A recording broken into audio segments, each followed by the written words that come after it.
पटना पहुंचते ही सांसद चिराग पासवान ने लालू प्रसाद यादव की जमानत याचिका खारिज करने का समर्थन किया। सांसद चिराग पासवान आज दिल्ली से पटना पहुंचे। पटना एयरपोर्ट पर मीडिया कर्मियों के द्वारा किए गए सवाल की चाचा पशुपति पारस को जान से मारने की धमकी मिली, जिसके जवाब में उन्होंने कहा यह बहुत गंभीर विषय है। आगे उन्होंने कहा कि हमारे बिहार में हर व्यक्ति की जान उतनी ही कीमती है जितनी और लोगों की है। बिहार में लॉ एंड ऑर्डर के बारे में पहले ही बता चुका हूँ, यहाँ की स्थिति बेहद ख़राब है। अगर इस तरह की बातें हैं तो सरकार को शीघ्र कार्रवाई करनी चाहिए। आगे उन्होंने कहा कि मैं राज्य सरकार और केंद्र सरकार से आग्रह करता हूं कि जो भी कोई भी इसमें शामिल है उसकी जांच हो। और आगे उन्होंने कहा कि संभवतः मेरा भी इसमें नाम आया है, इसकी भी जांच हो और जो कोई भी इसमें दोषी हो शीघ्र कार्रवाई करे। किसका है मोबाइल? अगर किसी को भी ऐसी धमकी मिली हम लोग एक ऐसे प्रदेश से जहाँ पर आए दिन हमारे प्रदेश में आम बिहारियों की हत्याएं, जहाँ पर हर एक बिहारी की जान भी उतनी ही जरूरी है जितनी संभवतः केंद्रीय मंत्री की। ऐसे में अगर उनको कहीं से भी इस तरीके की धमकी मिली, मैं राज्य सरकार एवं केंद्र सरकार मैं दोनों से आग्रह करूँगा कि उसकी जांच हो, गंभीर जांच हो और जो भी कोई दोषी हो जिसने भी उनको इस तरीके की धमकी दी और उसमें संभवतः मेरे भी नाम का जिक्र आया, जिसने भी धमकी दी है जांच होनी चाहिए, जो भी उस पर कार्रवाई होनी चाहिए। जैसा मैंने कहा कि हर किसी की जान कीमती है, ऐसे में केंद्रीय मंत्री को इस तरीके से धमकी दी और केंद्र सरकार से भी आग्रह करें कि उनकी सुरक्षा के जितने संभव प्रयास हो उसे जरूर किया जाए। लेकिन ये चीजें कहाँ से कहना उचित था कि भाई इकबाल पारस ने भी कहा और उनकी पार्टी के उनसे भी कहा कि चिराग पासवान कहा सकता है। ये सब अब इसमें राजनीति मत कीजिए। जो लोग राजनीतिक बयानबाजी हर चीज़ में देखते हैं वो ऐसी बातें कहते हैं, पर जैसा मैंने कहा कि गंभीर विषय अगर किसी को धमकी मिली है तो उसकी जांच जरूर होगी। बिहार में आपराधिक घटना लगातार बढ़ रही है।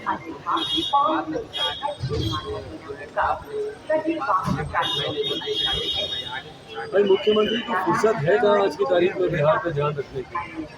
वो तो तैयारी में लगे हैं मुंबई की बैठक को देख रहे हैं कि वहाँ पे उनको संयोजक बनाया जा रहा है, नहीं बनाया जा रहा है, किसके नीचे रखा जा रहा है, किससे ऊपर रखा जा रहा है।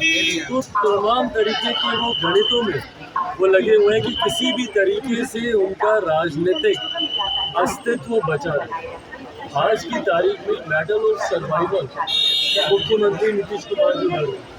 अपने अस्तित्व को बचाए रखने की लड़ाई मुख्यमंत्री नीतीश कुमार जी लड़ रहे हैं। भाजपा से एनडीए गठबंधन से अलग हो चुके हैं। भाई कितनी बार कोई पलटी मारेगा? ऐसा नहीं है प्रयास नहीं कर रहे, पर भाई एक बात जो इंसान धोखा खाता है वो दूसरी बात सोचता है कि नहीं सोचता। बीजेपी को तो आप दो बार धोखा दे चुके हैं, तो अभी जब आप दोबारा प्रयास कर रहे हैं तो ज़रूर इस बार भारतीय जनता पार्टी पूरा एनडीए गठबंधन उनको लेकर चौकन्ना है।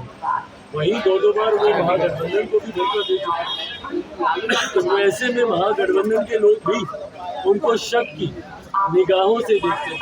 तो इन तमाम प्रकरणों में बिहार और बिहारी का है भैया।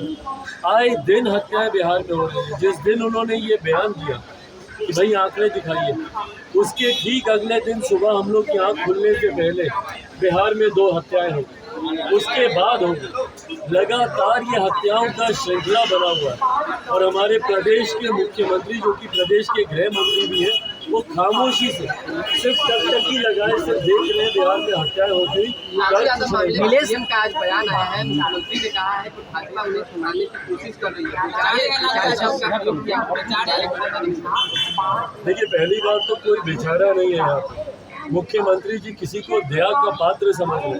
पूर्व मुख्यमंत्री रहे हमारे प्रदेश के, कोई वो दया के पात्र कम से कम नहीं है। उन्होंने अपनी लड़ाई सही गलत डिबेटेबल हो सकती है, और वो अपनी लड़ाई लड़े हैं और वो लड़ना जानते हैं।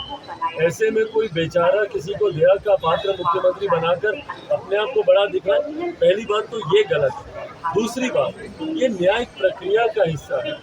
भाई किनको कौन बचाता है, किनको कौन फंसाता है, ये मुख्यमंत्री जी करते होंगे, ये उनकी कार्यशैली का हिस्सा रहा होगा। जहाँ तक न्यायिक प्रक्रिया का हिस्सा है ना, कोई किसी को बचाता है। भारत के कानून में कम से कम हम लोग का इतना विश्वास है कि भारतीय कानून और खास तौर पर न्यायालय ना किसी को बचाती है ना किसी को फंसाती है। भाई उनको एक आधार पर उनको बेल मिली थी, स्वास्थ्य के आधार पर। उनका स्वास्थ्य उस वक्त उचित है। अब तो कई बार वो खुद ही इस बात को बोल चुके हैं कि मैं फिट हो गया हूँ, मैं फिट कर भी दूँ। तो जब वो खुद इस बात को कह चुके हैं तो यकीनन उसके ऊपर एक रिव्यू जरूर होगा और उसके बाद न्यायालय का जो भी फैसला होगा चंद्रयान हम लोग चांद पर पहुंच गए हैं। हम लोग चांद पर पहुंच गए हैं, लेकिन कई नेताओं का ज्ञान, कोई नासा को बधाई दे रहा है तो कोई बोल रहा है कि वहाँ पर आज याद गए हुए। किस तरह से होता है सर?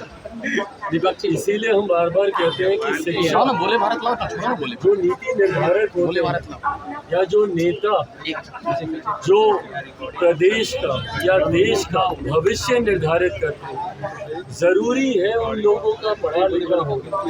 कभी मैं बार बार शिक्षा के महत्व का मैं पक्षधर रहूँ। मैं आम बिहारी शिक्षित हूँ, आम भारतीय शिक्षित हूँ, उसका मैं पक्षधर रहूँ। और खास तौर पर जो पॉलिसी इधर भी देखिएगा चिराग जी, जो लॉ मेकर्स हैं, भारतीय संसद में जो लोग बैठे हैं, जो कानून बनाते हैं, उन लोगों का शिक्षित होना या कम से कम सामान्य ज्ञान जो होता है, जनरल नॉलेज जो होता है, वो होना जरूरी है। जिन बयानों का आप जिक्र कर रहे हैं वो बयान मैंने भी देखे। कईयों ने तो राकेश रोशन जी तक को बधाई उन लोगों ने दे दी, कईयों ने नासा आपने जिक्र किया, इसरो छोड़कर सीधा नासा तक चले गए, और कईयों ने तो भैया उस चंद्रयान पर जो लोग बैठकर गए थे बात को कह चुके हैं। तो यकीनन उसके ऊपर एक रिव्यू जरूर होगा और उसके बाद न्यायालय का जो भी फैसला होगा। चिराग जी हम लोग चांद पर पहुंच गए हैं। हम लोग चांद पर पहुंच गए हैं, लेकिन कई नेताओं का ज्ञान, कोई नासा को बधाई दे रहा है तो कोई बोल रहा है कि वहाँ पर आज याद गए हुए। किस तरह से होता है सर?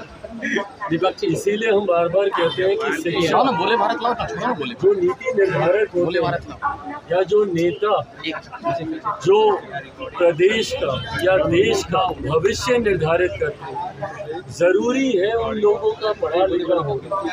कभी मैं बार बार शिक्षा के महत्व का मैं पक्षधर रहूँ। मैं आम बिहारी शिक्षित हूँ, आम भारतीय शिक्षित हूँ, उसका मैं पक्षधर रहूँ। और खास तौर पर जो पॉलिसी इधर भी देखिएगा चिराग जी, जो लॉ मेकर्स हैं, भारतीय संसद में जो लोग बैठे हैं, जो कानून बनाते हैं, उन लोगों का शिक्षित होना या कम से कम सामान्य ज्ञान जो होता है, जनरल नॉलेज जो होता है, वो होना जरूरी है। जिन बयानों का आप जिक्र कर रहे हैं वो बयान मैंने भी देखे।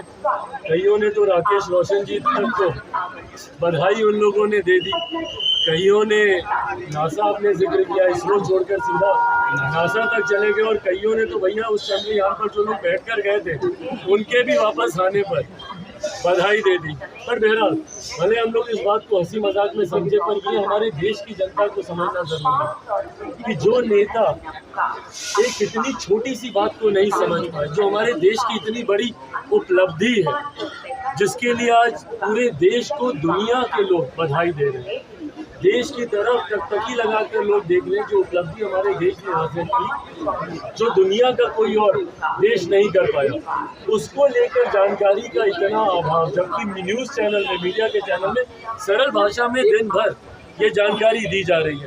तो ऐसे में देश की जनता को सोचने की जरूरत है कि क्या ऐसे लोगों का प्रतिनिधित्व का उनको मौका देना उचित है। आने वाले समय में जरूर जनता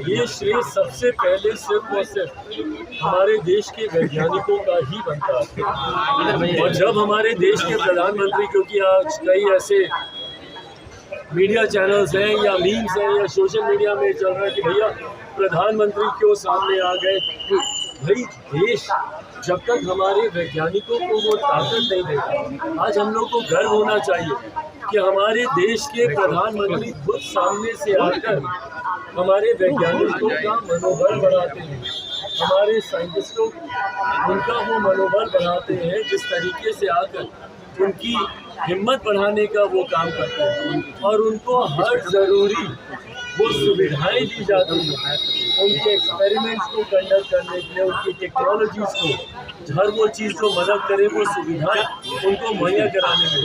भाई जो लोग प्रश्न उठा रहे हैं कि प्रधानमंत्री उस वक्त स्क्रीन पर क्यों आए, क्या प्रधानमंत्री जी को पता था कि आखिर के वो जो 10-15 महत्वपूर्ण क्षण है क्या वो सफलतापूर्वक वो पूरे हो जाएंगे? अगर भगवान ना करे, अगर उस वक्त कोई कुछ गलत हो जाता, कुछ इस तरीके का हो जाता जिसकी हम लोग कल्पना नहीं कर रहे, तो उस वक्त तो प्रधानमंत्री मौजूद रहते हैं ना, उस तमाम चीज़ों की खामियों को भी अपनी सर आंखों पर लेने के लिए। आज अगर वो श्रेय, अगर जो लोग बोल रहे हैं कि श्रेय ले रहे हैं, और उन्होंने भी आकर हमारे वैज्ञानिकों को ही बधाई देने का काम किया। और ज़रूरी है हमारे देश के वैज्ञानिक हो या हमारे देश के जवान हो, सैनिक हो, उनका मनोबल बढ़ाने का ये बड़ी जिम्मेदारी हमारे देश के प्रधानमंत्री पर है और मुझे लगता है वो जिम्मेदारी चिराग जी तेज प्रताप ने कहा है कि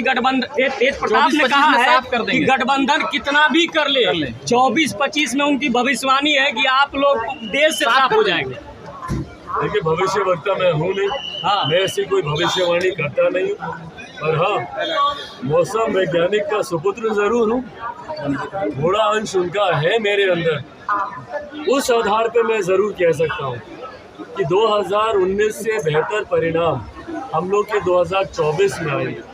2018 का समय और उस वक्त के आर्काइव्स और उस वक्त के न्यूज़ रिपोर्ट्स और उस वक्त के सर्वे रिपोर्ट्स आप लोग निकाल कर देखिए, इसी तरीके के आकलन लगाए जा रहे थे, इसी तरीके की बातें 2018 में 2019 के आम चुनाव को लेकर भी की जा रही थी, पर परिणाम 2019 के 2014 से बेहतर है।